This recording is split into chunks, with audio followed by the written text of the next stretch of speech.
Shalom, saudara-saudaraku yang dikasihi Tuhan Yesus Kristus. Semoga saudaraku semua selalu dalam lindungan Tuhan. Senang sekali rasanya dapat menjumpai saudara hari ini dalam acara Santapan Rohani Hosana bersama saya, Febriani Bire. Saat ini kita akan belajar sedikit dari firman Tuhan yang dipilih dari Injil menurut Yohanes pasal yang ke-9 ayat 1 sampai ayat yang ke-7. Sebelum kita membaca dan merenungkannya, mari kita berdoa. Ya Allah Tritunggal, Bapa Pencipta dan Pemelihara kehidupan kami ada di hadapan-Mu Tuhan, untuk menaikkan segala syukur kami atas segala kasih karunia Tuhan. Kami rindu untuk membaca dan merenungkan firman-Mu. Kami rindu untuk mengenal dan juga mengetahui apa yang menjadi kehendak-Mu Tuhan. Biarlah seluruh kehidupan kami tertuju penuh kepada Tuhan. Hati kami terbuka untuk mendengarkan firman-Mu. Dan Tuhan mampukan kami dengan kuasa Roh Kudus-Mu, agar kami dimampukan untuk melakukan kehendak-Mu dalam hidup yang Tuhan anugerahkan bagi kami. Terima kasih banyak ya Tuhan. Di dalam nama Kristus kami berdoa. Amin. Saudaraku yang terkasih dalam Tuhan, beginilah bunyi firman Tuhan yang terambil dari Injil menurut Yohanes pasal yang ke-9 ayat 1 sampai ayat yang ke-7. Orang yang buta sejak lahirnya. Waktu Yesus sedang lewat, ia melihat seorang yang buta sejak lahirnya. Murid-muridnya bertanya kepadanya, "Rabi, siapakah yang berbuat dosa? Orang ini sendiri atau orang tuanya, sehingga ia dilahirkan buta?" Jawab Yesus, "Bukan dia dan bukan juga orang tuanya, tetapi karena pekerjaan-pekerjaan Allah harus dinyatakan di dalam dia. Kita harus mengerjakan pekerjaan Dia yang mengutus aku selama masih siang. Akan datang malam, di mana tidak ada seorang pun yang dapat bekerja. Selama aku di dalam dunia, akulah terang dunia." Setelah ia mengatakan semuanya itu, ia meludah ke tanah dan mengaduk ludahnya itu dengan tanah, lalu mengoleskannya pada mata orang buta tadi dan berkata kepadanya, "Pergilah, basuhlah dirimu dalam kolam Siloam." Siloam artinya yang diutus. Maka pergilah orang itu. Ia membasuh dirinya lalu kembali dengan matanya sudah melek. Demikianlah firman Tuhan. Kekasih Tuhan sekalian, banyak di antara kita yang mengalami atau melihat sesama kita yang mengalami sakit penyakit, kepahitan, kemalangan, kehilangan ataupun bencana sebagai suatu hal yang diakibatkan karena perbuatan dosa. Dan pandangan atau penilaian kita tidak jauh berbeda dengan pandangan murid-murid Tuhan Yesus ketika mereka melihat seorang yang buta sejak lahirnya. Pertanyaan pun muncul, siapa yang berdosa? Orang ini atau orang tuanya?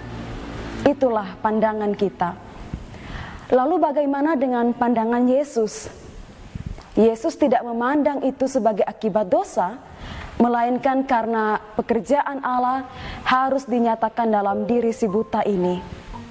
Kekasih Tuhan sekalian, sebenarnya terlalu mudah untuk Tuhan Yesus berfirman dan menyatakan orang buta ini sembuh.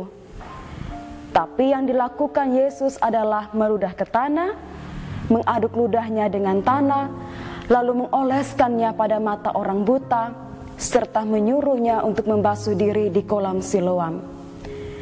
Cara yang dipakai oleh Tuhan Yesus menurut kita bukanlah cara yang elok. Ludah sebagai suatu cairan yang keluar dari tubuh manusia adalah najis menurut hukum Yahudi. Tetapi Tuhan Yesus menggunakan sesuatu yang najis dan tidak elok ini untuk mendatangkan berkat.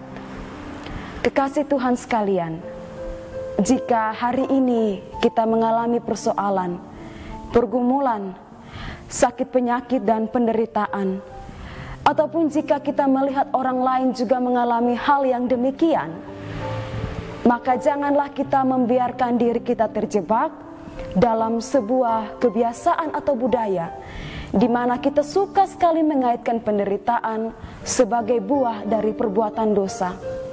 Tapi kemudian kita lupa bahwa Allah menyatakan kasih dan kuasa-Nya juga melalui penderitaan dan hal-hal yang tidak elok di mata kita. Memang hal-hal demikian menjadi suatu bahan untuk kita memeriksa diri. Tapi biarlah apapun yang terjadi dalam kehidupan kita, kita pun memiliki pengakuan yang sama seperti yang dikatakan oleh Rasul Paulus dalam Roma 8 ayat 28. Kita tahu sekarang bahwa Allah turut bekerja dalam segala sesuatu untuk mendatangkan kebaikan bagi mereka yang mengasihi Dia, yaitu bagi mereka yang terpanggil sesuai dengan rencana Allah. Selain itu, kita juga perlu untuk selalu datang kepada Tuhan dan meminta, Tuhan, melekkanlah mataku untuk melihat rencana dan kasih setia-Mu dalam perkara hidup yang paling sulit sekalipun. Tuhan Yesus memberkati kita dengan firman-Nya. Mari kita amini firman ini dengan doa. Kita berdoa. Kami bersyukur kepadamu ya Allah pencipta langit dan bumi serta segala isinya, Allah yang memegang segala kendali dalam perkara hidup kami. Terima kasih banyak ya Tuhan untuk firman-Mu pada saat ini. Biarlah firman-Mu termeteraikan dalam hati kami, pikiran, jiwa, serta kehidupan kami. Kami terarah penuh kepada Kristus, bahwa hal yang pahit sekalipun Tuhan pakai untuk mendatangkan kebaikan bagi kami.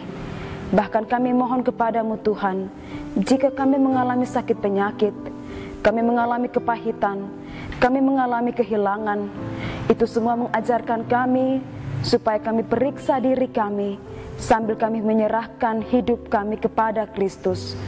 Ya Tuhan yang baik, kami mohon kepadamu Tuhan, supaya kami tidak larut dalam penderitaan, lalu melupakan kasih setia Tuhan. Tapi biarlah kami semakin bertumbuh dan bertambah di dalam Tuhan, bahwa Tuhan, apapun yang terjadi, perkara hidup yang paling sulit sekalipun, Tuhan masih pegang tangan kami. Terima kasih banyak ya Tuhan. Inilah doa kami, inilah harapan kami. Di dalam Kristus kami berdoa. Amin. Kekasih-kekasih Tuhan, demikianlah renungan singkat untuk kita saat ini. Semoga setiap kita diberkati melalui firman Tuhan saat ini. Sampai jumpa lagi dalam kesempatan berikutnya. Tuhan Yesus memberkati kita semua. Shalom.